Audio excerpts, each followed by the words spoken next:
morning, guys. My name is Fjord, and this is the first episode of Recording with Fjord. And today we're going to be giving you a quick tip on how to sample instruments, and most specifically drums. As you can see behind me, there's a drum set, still set up from a session the other day. And we got mics on the snare, kick, etc., etc. So I'm going to show you guys how to sample it in Logic X. So what we have here, you just saw a video earlier of me capturing a kick drum sound.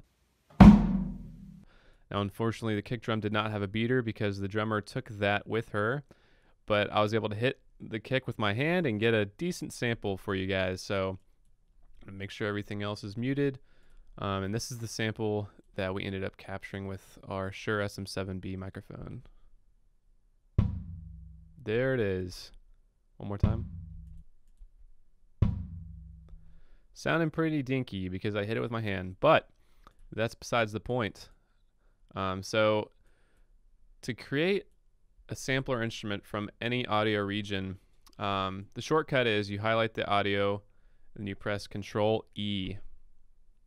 Now this brings up this little pop-up in Logic, and basically it's asking you how to divide, I guess, the audio into MIDI regions.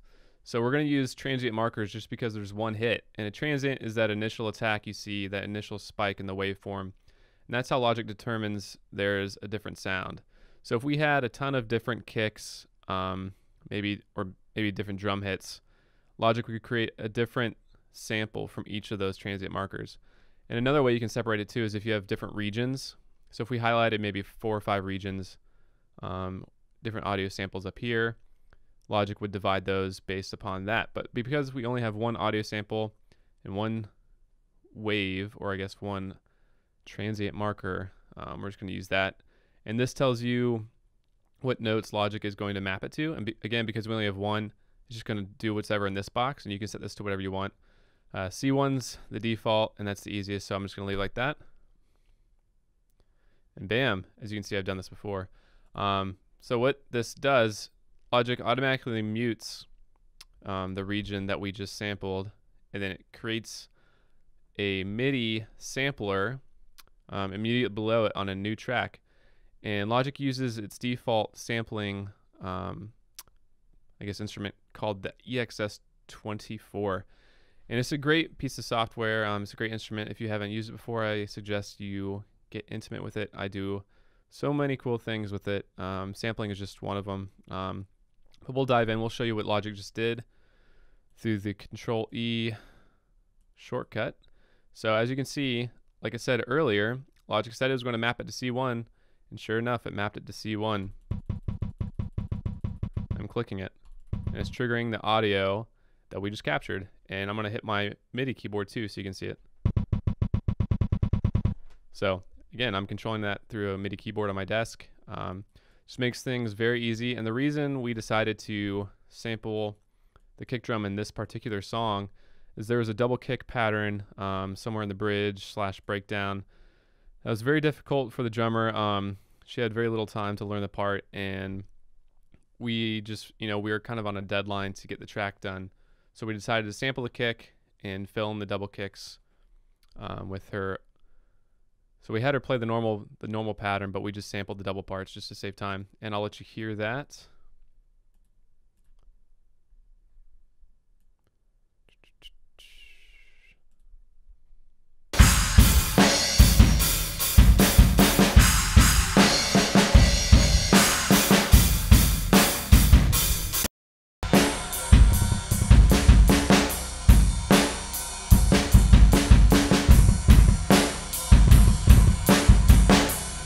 Now remember, this is a dinky kick drum sample that I hit with my hand. So obviously when you do this, if you want it to sound realistic, you're going to want to recreate the drummer's playing as accurately as possible. So have her or him hit the drum the way they hit it, with the beater they use, with the same mic that you use to capture the rest of the set. So this is kind of like a not ideal situation. I'm just showing you how to map it in MIDI and how to convert it to a sampler. So as you can see, this is the pattern the drummer is playing, and so I just mapped it out in MIDI. And I mean, you could do the same thing if we took this sample we captured earlier. You could slice it and copy it and paste it to the same rhythm as we have it mapped out in MIDI, but it's a lot more time consuming. This, you just have a permanent instrument with that sound that you captured that you can make any rhythm, that you'd like for your song. And then I'll play the example one more time in context with the drums. I'll lower the drum volume.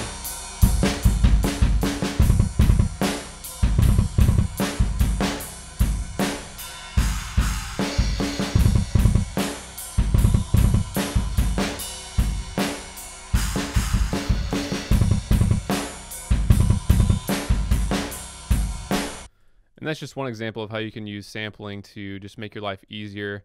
90% of producers nowadays, they have, their own favorite drum samples that they use to build their own kits.